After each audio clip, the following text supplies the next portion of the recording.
naka-ready ng pagkain sa mga makikisama sa libing. Ayan.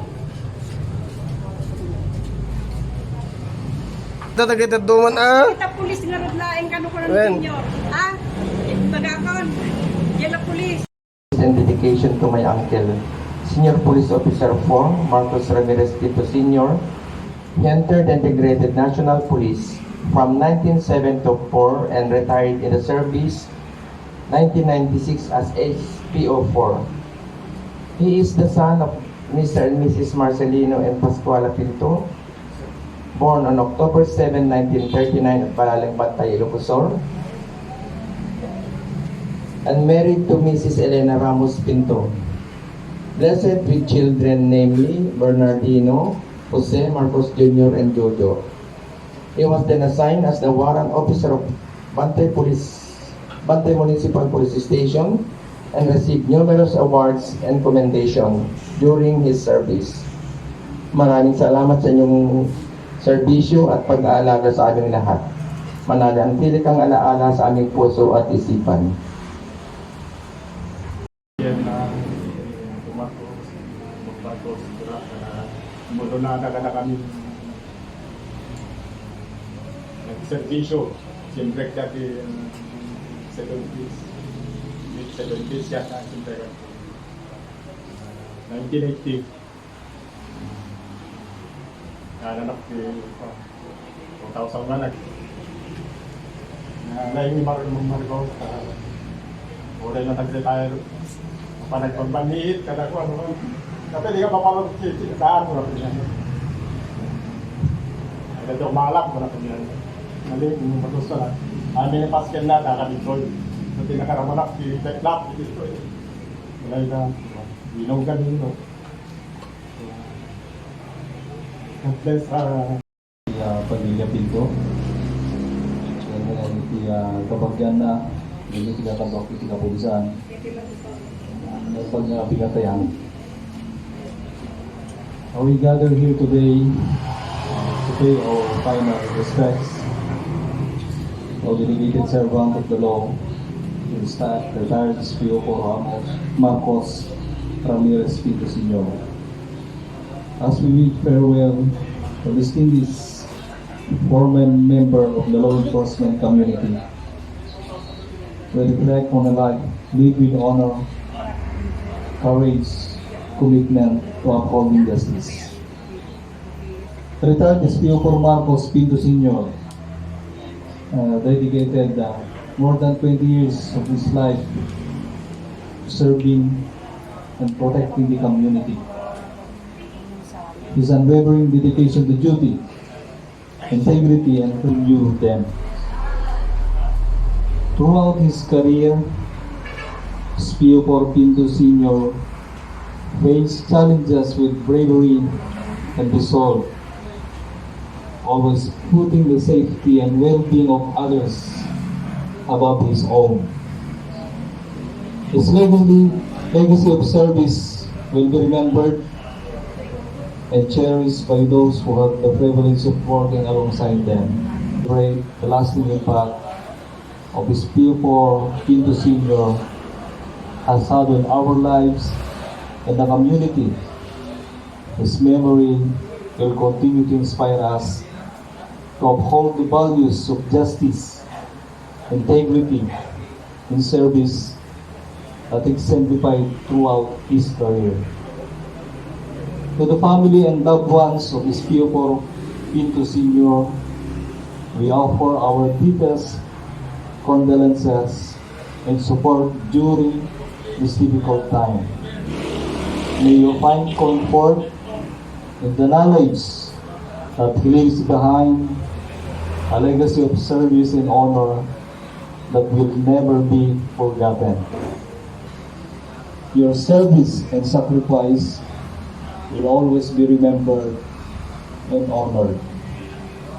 Udulaunay ako tibiyag akas tikunan ng arudan nung nagluto tayo kumato magluto tayo jasok yali bungubong kasi tibiyag ako so nga Habang nabiyag kayo kay nagaramit ito na siya, tumulong tayo karagi kita tao, ang urunahan na ito kabagyan tayo. At nutugtan nga pulang tayo ito, dati bulot nga biyag kintin sa awan ito, di marami lang tayo. Kami pulang tayo magtan, dati bulot nga biyag. So nga, samantalan tayo ako. Karagi ito kabagyan, ang namuruna na ito Signor, bilang officer in charge po ng Bantay Police Station. Kaya namin nagiti kakadwa ka po, hindi ka pulisan.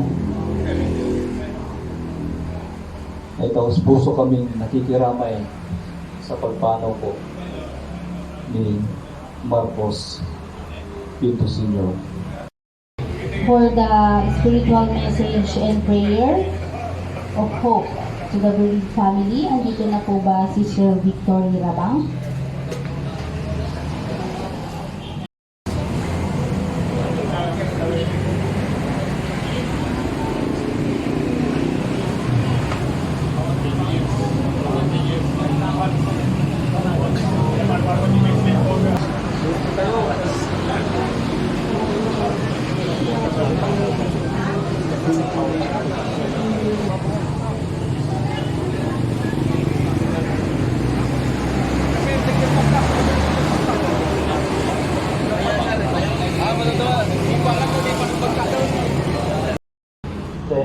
Thank you, and God bless.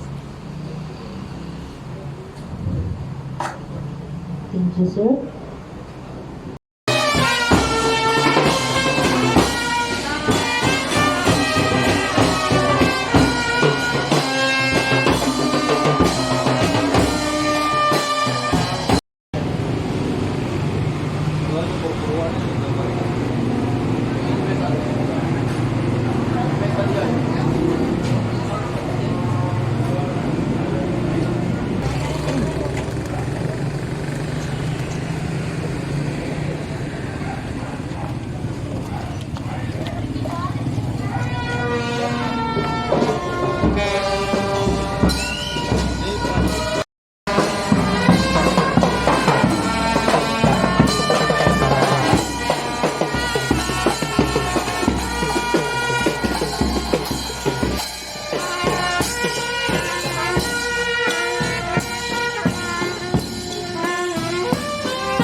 Hoy!